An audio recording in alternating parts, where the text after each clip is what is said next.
Janaki, and welcome to episode 6 of the Commitment to Clock Out series. Today, we're going to be talking about escaping the email trap. We're going to talk about redefining your inbox, talking about email management in the modern era. We're looking for innovative approaches to workplace communication. We're not just trying to manage emails going in and out of our inbox, we're trying to create efficiency and progress. Now, thus far, we have talked about how emails generate most of our work. And now we're going to dive much deeper into the double-edged sword that is electronic mail.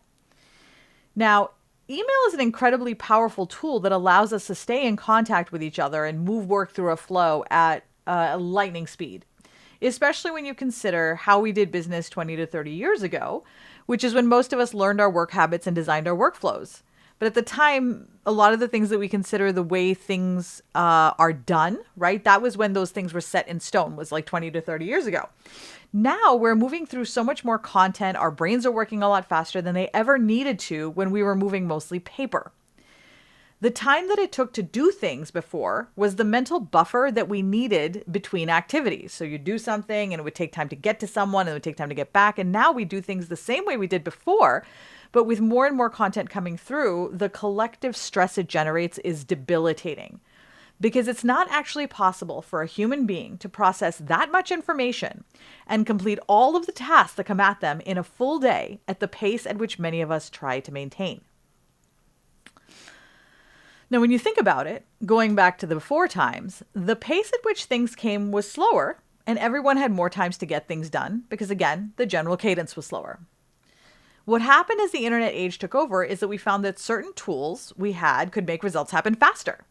Get to the end of the project faster, start a new one faster, produce more, and with each result, each piece of progress, we would get more and more addicted to that dopamine of completion, right? And our perspective on how much could get done in a limited time period became distorted. You remember back in the day when email was brand new and we're like, oh my God, I just sent the email and you got it right away. That was really, really exciting at the time. Now we get 400 of them.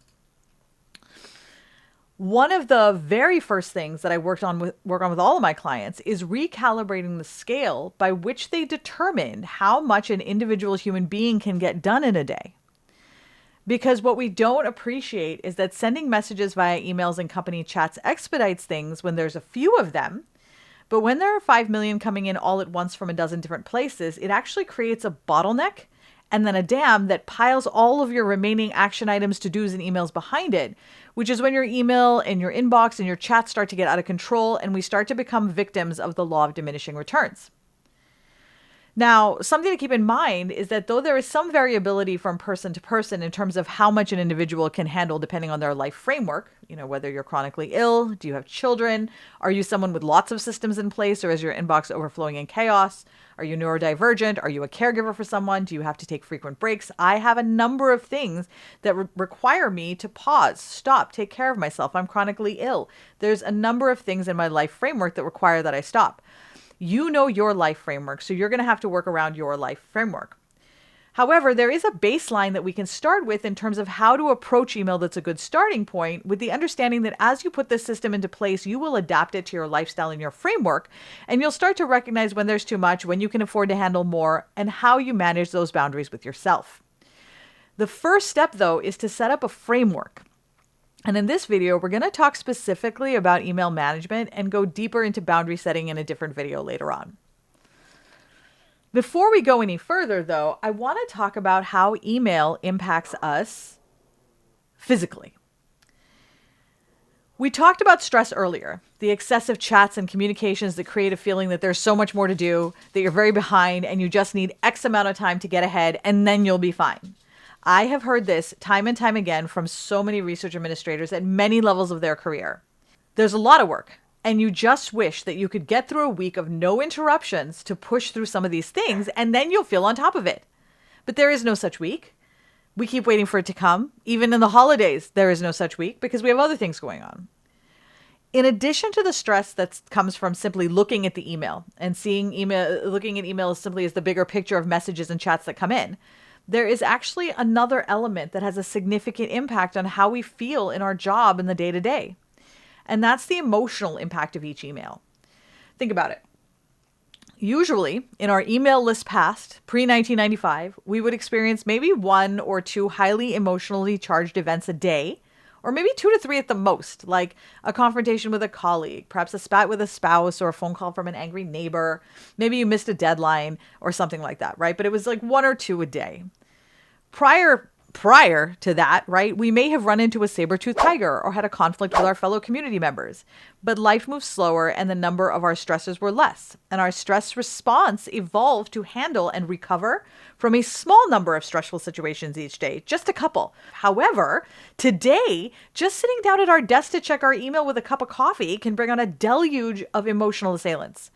Between 30 to 300 different emotional stimuli are delivered to you with a span of minutes. From an email from your boss asking you to complete a task urgency, to a passive-aggressive message from a family member, to news from a colleague that he's out sick and you have to take over his workload. 1 hour of email can take you through a huge range of emotions and stressors. And yeah, they're not all bad. Of course, you can get happy emails too, photos of your nephews, someone's marriage announcement. But unfortunately, research on the negativity bias shows that our brain is actually going to cling to the more negative and that they don't always balance out. Now, once you consider that impact, let's also talk about the dark side of email, which is a lack of productivity. Have you ever started your day with hope? You're about to finish something up, work on a project, or get something started, and you open your email before you get going, just to kind of calibrate before you dive into this giant project that you're super excited about. And a few emails down, you read one that immediately causes you anxiety. You feel the flood of adrenaline in your body and you think, oh shit, I'm going to have to take care of that now, or I need to look into that later on. But you have to do that thing that you said you were going to do when you first came in. Now, you're not really thinking about the thing that you're working on, that big project you were so excited about, because your mind is halfway in the other email and the adrenaline is not working its way through your body. That's a physical response. And it takes time. Now, for me, it takes actually about an hour or so for the impact of an adrenaline rush to stabilize if it's minor. But in other cases, I've actually had a couple of days where, like, whatever it is impacts me significantly enough to where I need to work through that in my body and get that stuff out. And I don't even realize it. Sometimes I'm like, what am I still upset about? It doesn't just go away. Now, this experience can happen 2, 3, 4 times a day. Every time that notification pops up on your screen, you get a hit of cortisol, which starts to build that stressor over time. These stressors can actually make it really hard to do any deep work. Messaging overload means that it can be difficult to find focus time at work where you can concentrate on something that really needs your deeper thinking or creativity. We'll talk about it in the next, in future videos where we talk about flow states. Now, clients have talked to me about restlessness, like there's this hidden restlessness underneath all of the distractions. It's a subtle, anxious feeling, meaning that they're worried about what might surface that they need to do if they stop, right? So there's this feeling of like, I always need to be doing something, right? It's an underlying tension. And I've spent a lot of time in therapy figuring out what my tension is, right? Like for me, it's a fear that, oh my God, I chose the thing that I'm working on, I chose wrong. So I chose to work on this project, but I really should have worked on that email. I chose the reconciliations. I should have worked on the pre-award.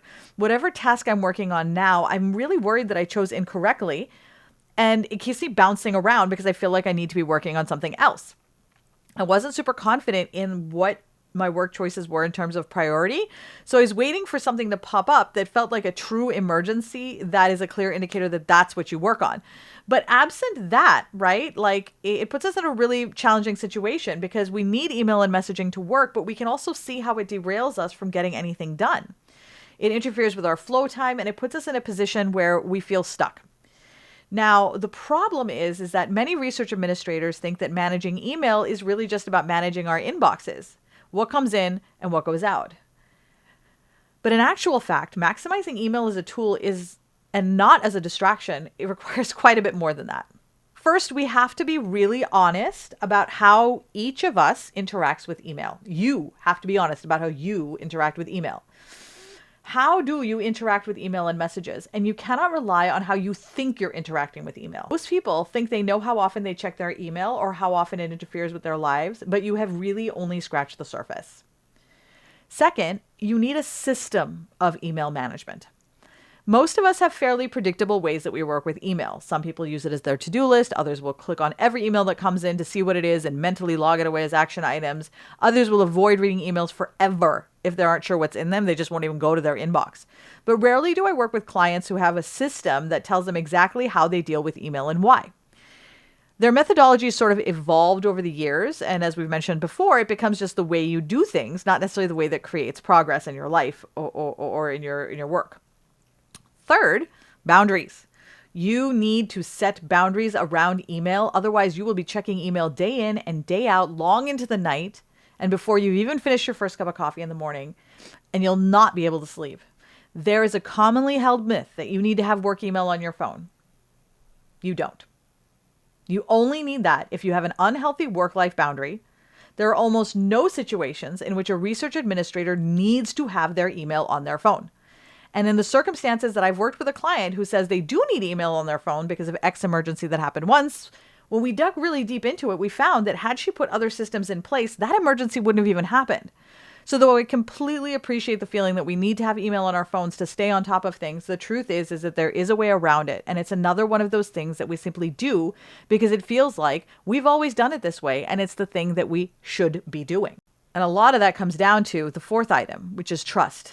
And this is perhaps the biggest and most impactful result of the work that we're doing in these conversations, which is building trust in yourself that no matter how much work there is, no matter how much competing deadlines exist and priorities exist, that you have the skills necessary to complete the work, you have the time to get it done, and your systems will make sure that nothing falls through the cracks. Trust in your system and in yourself is what creates security under the work. It builds a really strong foundation for you to rest on. Now, without it, you may have a lot of confidence. Oh, yeah, I know what I'm doing. You may get a ton of things done and say, yeah, I know what I've got. But you won't ever feel like you can rest or like you can stop or like it's enough because you don't trust yourself or your systems. Here's an interesting experiment. I really want you to think about this. You can learn more about this in podcast episode 61, where I talked to Graeson Harris. I want you to think about your butt for a minute. Yes, I said your butt, your ass, right, in your seat. Now, the question I have for you is this, okay? Are you sitting back relaxed, okay? Or are you leaning forward like a partial sitting position like me? Right now, you can see how I'm sitting. I'm leaning forward, right? The only thing I'm not doing is I have finished sitting down. But have you finished sitting down? Because like a lot of people will sit like this, like with their butt just a little bit off the seat. Are you letting the chair hold your full weight? Like I'm really breathing into it right now. What about gravity? Are you letting gravity pull you down? Okay. I want you to sit back, relax, and really breathe into the chair. Okay, we're going to do this together. Okay, I want you to unclench your ass cheeks, loosen up your shoulders, your back and your legs, and let the chair truly hold you in, right? So like you're literally settling into the chair. Relax your muscles, okay? That is trust. You are now trusting the chair to hold your weight and not like you, I gotta, that moment where you're just like, right, because I might need to do something, okay? I might need to do something. So we're constantly in a position of hypervigilance that I might need to do something. And that translates into how we deal with email. Now, I'm going to tell you that this is not easy. I have almost every muscle in my body tense at all times, ready to go. I am hypervigilant. I come from a background of trauma. I am always at the ready to fight or flight because I don't want to freeze. So I'm like, woo, let's go, okay? It was this exercise that made me realize that I can trust my chair. That's it. I actually started with just trusting my chair. I can trust the floor. I can trust my bed. And then I started to bring it into my life as a concept. How many things do we try to hold on to with tension, right? Many of us don't trust our systems. We're afraid of doing it wrong, it turning out wrong, or not getting the thing done in time, that we feel like we need to be hyper vigilant so we don't miss out on anything. Releasing that need is a huge step towards finding freedom from the tension that exists in the workplace. So here's what I want you to take away from today. Number one, I want you to really think about what your relationship with email is. You really don't have to do anything related to email at this time. Just think about it, right? Become aware of what your relationship with email is using the topics that we discussed a little bit earlier. Two, I want you to spend some time thinking about your chair. When you go to bed at night, I want you to think about the bed. Are you letting yourself truly trust the surfaces that you have to support you? If not, take some time to mindfully disconnect your muscles in terms of the tension to allow for the tools that exist around you, like the floor, like the chair, like the bed, to take on that tension so you can rest and relax. In order for our bodies to know what it means to feel like we're enough and like we can stop in terms of the workplace, we have to know what that feels like in our body. Otherwise, we're not going to know what is the destination that we're trying to get to. Okay. So this physical exercise is going to help you, because now when you start to go to emails, if you notice that you're feeling tense, you will automatically say, okay, I'm going to take a breath. I'm going to settle into my seat and then approach your email from that position of strength. In our next episode, we're going to go much, much deeper into actual tactics in terms of folders and filing and how you do it. But first, I wanted to talk about the idea of email management and how it has evolved over the years to take over our lives in such a way that it gives us the illusion that we're doing a lot of things, but we don't make any progress. I would love to hear what your relationship with email is like. Do you find that your butt is constantly hypervigilant off the seat via email or anything else in your life? How do you tend to approach your email? Do you approach it like your to-do list? Do you have all of them in your inbox? Do you file them away? Do you have an inbox zero? And what are some of the tactics and techniques that you have learned that have helped you to disconnect with email so that you're able to put it in its place as a tool for communicating with people, but not let it create the momentum for your entire workday?